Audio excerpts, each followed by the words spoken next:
आज आपण इयत्ता 9वी गणित भाग 1 मधील प्रकरण पहिलं संच किंवा सेट्स यामध्ये आपण प्रॅक्टिस सेट 1.2 पाहायला लागलेलो आहे. पाठीमागचे जे काही व्हिडिओ झाले त्यामध्ये आपण सेट्स म्हणजे काय, त्यानंतर सेटचे प्रकार, सेट लिहायचे कसे आणि त्यामध्ये आपण 1.2 हा जो प्रॅक्टिस सेट आहे तो आपण सोडवायला लागलो. काही उदाहरणं सोडवलेली आहेत.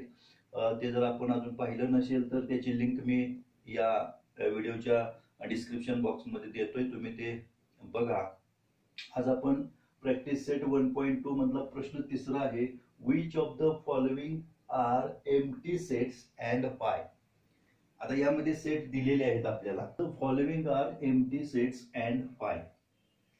A is equal to curly bracket A such that A is natural number smaller than 0.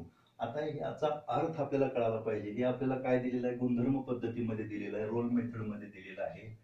याचं आन्सर आपण पहिल्यांदा लिस्टिंग मेथड मध्ये काय होतंय ते बघितलं पाहिजे. A is a natural number but काय सांगितलंय बघा, स्मॉलर दॅन 0. आपल्याला नैसर्गिक संख्या संच n is equal to 1 2 3 4 dash dash dash and so on असा हा नैसर्गिक संच आहे, नॅचरल नंबर आहे. परंतु इथं काय म्हटलेलं आहे, स्मॉलर दॅन 0. या संचामध्ये एक पेक्षा कमी संख्या आहे का हो? नाही. बरोबर आहे ना. बघा इथं 1 2 3 4 and dash dash dash so on म्हणजे इनफायनाइट नंबर्स आहेत. But less than 0, less than 1, less than 0 there is no element. आणि मग यामध्ये नसणारा घटक आहे. यामध्ये आहे का स्मॉलर दॅन 0? यामध्ये नाहीच. म्हणजे स्मॉलर दॅन 0 म्हणजे कोण येणार आहे, -1 -2 -3 -4 असे अंक येणार आहेत. ते नैसर्गिक संख्या संचामध्ये आहेत का? नाहीत. म्हणजेच इथं जे येणार आहे A is equal to only curly bracket or A is equal to 5 म्हणजे हा एम्प्टी सेट येणार आहे. लक्षात घ्या, smaller than 0, smaller than 0 means minus numbers and this number is not present here in natural numbers. So A is equal to only curly bracket or A is equal to 5. This is called as the empty set. आता हा दुसरा बघा, B काय दिलेला आहे, B is equal to curly bracket x such that x square is equal to 0. x square is equal to 0. x square is equal to 0. समजा आपल्याला इथं काय केलं, आपण स्क्वेअर रूट घेतला. स्क्वेअर रूट घेतला तर याचं येणार x, याचं सुद्धा येईल 0. 0 म्हणजे काहीही नाही असा याचा अर्थ नाही, तर काहीतरी आहे, कुठला तरी एखादा घटक आहे. आणि म्हणून b is equal to 0. 0 means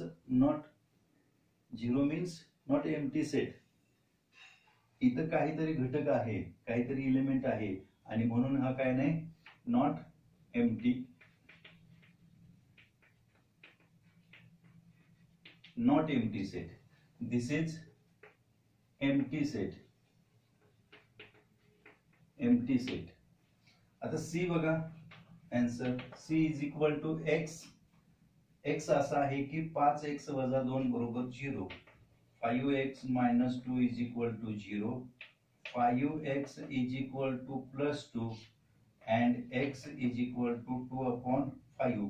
but इथं काय म्हटलेलं आहे, x is the element of in n म्हणजे x हा नैसर्गिक संख्या संचातला घटक आहे, म्हणजेच ती नैसर्गिक संख्या असणार आहे.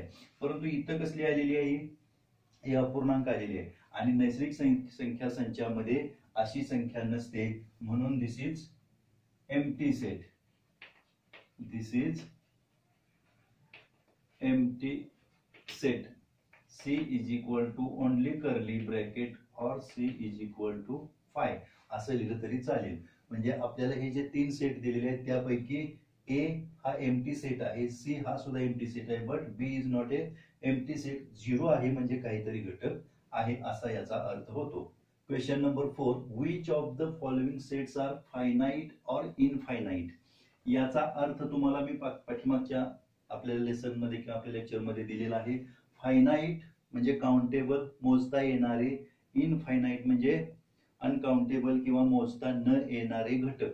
ज्या संचामध्ये मोजता येणारे घटक आहेत त्याला आपण फायनाईट सेट म्हणतो, आणि ज्या संचामध्ये न मोजता येणारे म्हणजे जे घटक आपण मोजू शकत नाही, डॅश डॅश डॅश डॅश पुढे दिलेलं असतं, त्याला आपण काय म्हणणार आहोत, इनफायनाईट सेट्स. तिथं काय म्हटले बघा, A is equal to curly bracket x such that x less than 10, x is a natural number. इथं सरळ दिसतंय की एक्स हा नैसर्गिक संख्या आहे, एक्स ही नैसर्गिक संख्या आहे आणि ती कशी आहे, 10 पेक्षा कमी. म्हणजेच A is equal to curly bracket 1 2 3 4 dash dash dash 9 इथंपर्यंतच येणार आहे. 10 पेक्षा कमी म्हटल्यावर 10 पेक्षा लहान 1 2 3 4 5 डॅश डॅश डॅश 9. आणि हे जे एलिमेंट्स आहेत या संच ए मधले ते आपण मोजू शकतो, countable. This is the countable elements, that is this is finite set. This is finite set. आता बी काय म्हटलंय बघा, y such that y less than -1 comma y is an integer. आता -1 पेक्षा कमी, -1 पेक्षा कमी. B is equal to curly bracket y such that y less than -1 y is an integers. Y is an integers म्हणजे -1 पेक्षा अजून कमी बऱ्याच संख्या आहेत. -1 पेक्षा कमी म्हणजे आपल्या लक्षात येईल, this is the number line 0 -1 -2 -3 -4 dash dash dash and so on. म्हणजे -1 पेक्षा लहान म्हणजे या सर्व संख्या लहान आहेत. जसं शून्यापासून डावीकडे लांब लांब लांब लांब जाऊ तसं या संख्येची किंमत कमी होत जाते, हे तुम्ही शिकलाय. आणि म्हणून -1 पेक्षा कमी कमी कमी म्हणजेच अनंत असणार आहेत, अनंत असणार आहेत. आणि म्हणून set B is infinite set. Set B is an infinite set. आता तिसरा बघा, C is equal to set of students of class 9 from your school. याचा अर्थ तुमच्या शाळेतील 9वीच्या वर्गातील मुलांचा संच.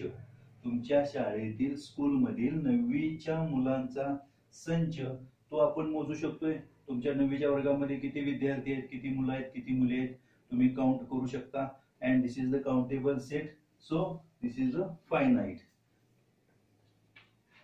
set. C is finite set. Set C is finite set. आता चौथं बघा, set of people from your village. तुमच्या गावातील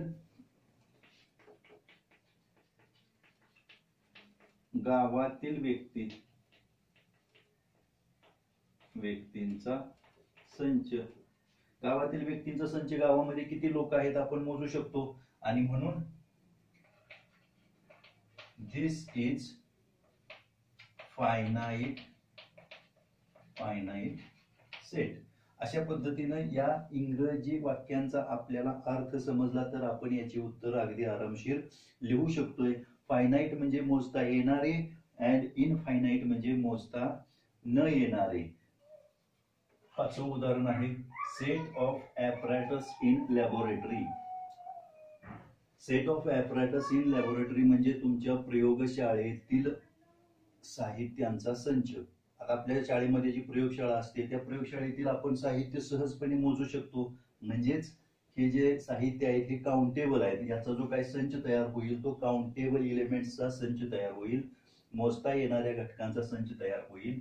आणि म्हणून याचं आन्सर आपण असं लिहू शकतो, दिस इज फायनाईट सेट. आता सहावं जे उदाहरण दिलेलं आहे ते बघा बरं. सहावं, set of hole numbers.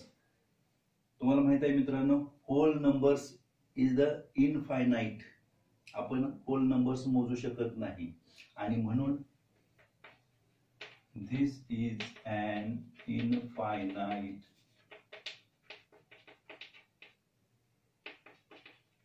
Set. This is an infinite म्हणजे होल नंबर आपण मोजू शकत नाही, काउंट करू शकत नाही, सरळ साधं आहे आणि म्हणून infinite.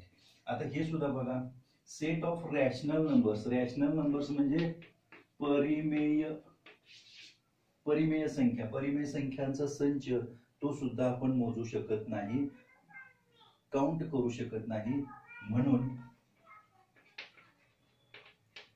This is an infinite set.